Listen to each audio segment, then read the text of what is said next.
Los Angeles Lakers and Rob Pelinka are on a mission to find the new coach for the Los Angeles Lakers.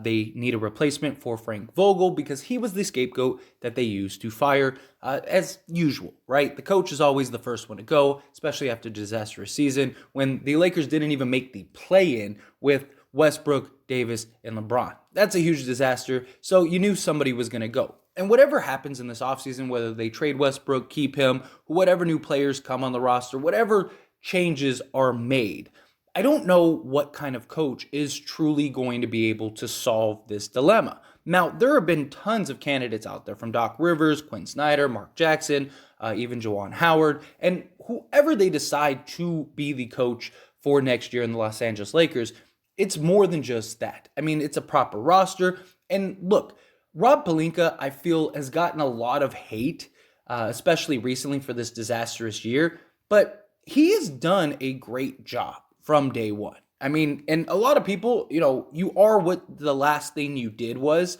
but he went and got us a championship. And I know many people feel like, oh, look at what Ingram is doing. Look what Randall is doing. Look at what Russell's doing. Ball, all of those players. None of them are leading their teams to championships. Even if they were all together on a team, you could make the argument that they're probably not winning a championship. So would 90% of the teams in this league trade all those players away for a championship? Absolutely. I mean, you're talking rings. Like, yeah, it's cool to be competitive. It's cool to be in the playoffs every year, but it doesn't matter if you don't win a championship. That's what it's ultimate about. And Lakers have always been that dynasty. That's why they've had the success that they've had, because it's not about let's just make the playoffs. It's championship or bust. It is, what do we need to do? Who do we need to get rid of to go get that next guy to win us a championship?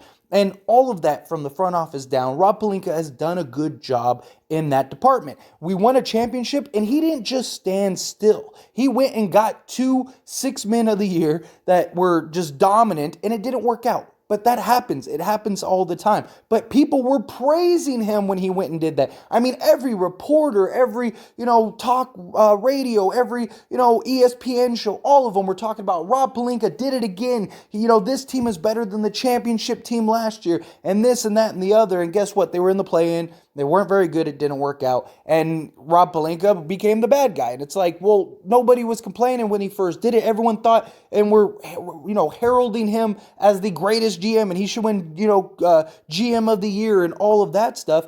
And then fast forward to this year, and yeah, there were a lot of concerns with fit and players and stuff, but the consensus was that they were going to win a championship, and that this team, they might not be the number 1 seed in the West or anything like that, but this team is built for the playoffs. They are a bunch of veteran-led guys that are going to be great come playoff time. They just need to get to the playoffs. They will, as long as LeBron and Davis are healthy and all of that jazz. And nobody was heavily criticizing Pelinka for it until it became a disaster. And again, I understand that, you are the result that is put out there, but he's at least been in the position to make changes and do things necessary to improve the team, rather than most organizations just stand pat and it doesn't work, right? I mean, look at the Utah Jazz. The Utah Jazz have stand pat every year for the last 5 years, and they've gone nowhere. They're first round, second round exits every year, and now they're going to likely blow it up.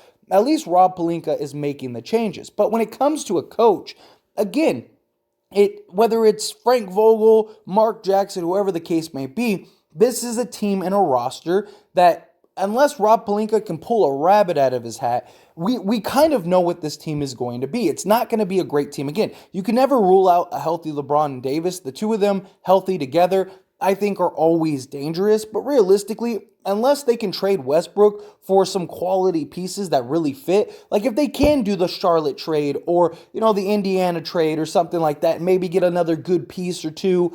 We've seen players take pay cuts in order to stay or play with LeBron and Davis and come to LA and things like that. So maybe they could put together a quality roster that could compete for a championship. But still, the issue is a coach.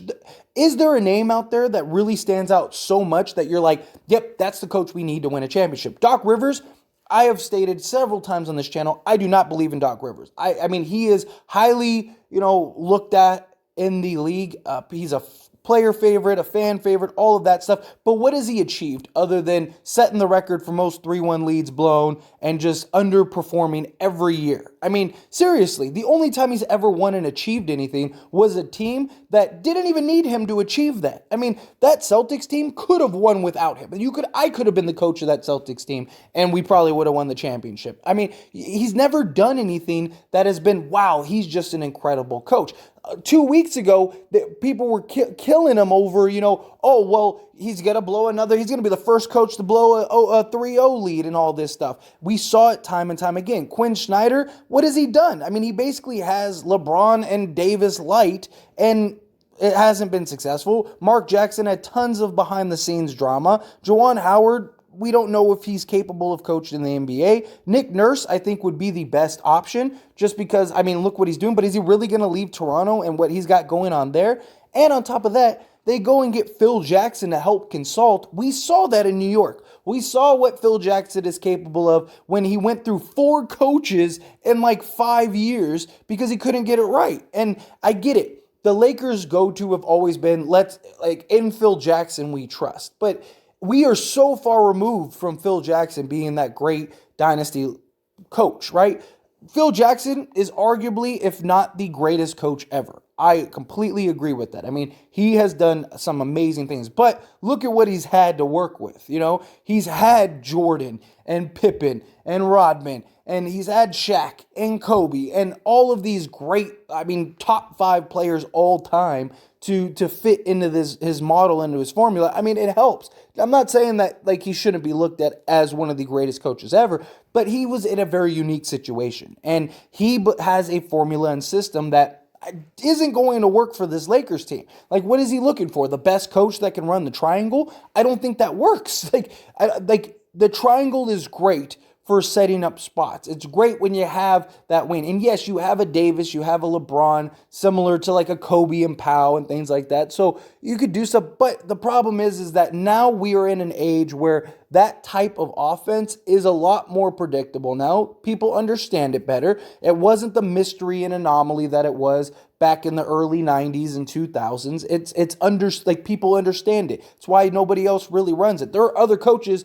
that know exactly how the triangle runs, but it's sort of in many ways an outdated offense. That basically Kerr took the Mark Jackson offense and basically made it a free-flowing offense, and he created a dynasty. He basically took what was already a position and basically an upgraded version of the triangle. That flow action, you have multiple outlets, all of those things, and it was just free-flowing through screens and pick and rolls and just, double screens, back screens, everything, and you had this ball, pass, pop type level of free-flowing offense, and they just had the right type of players.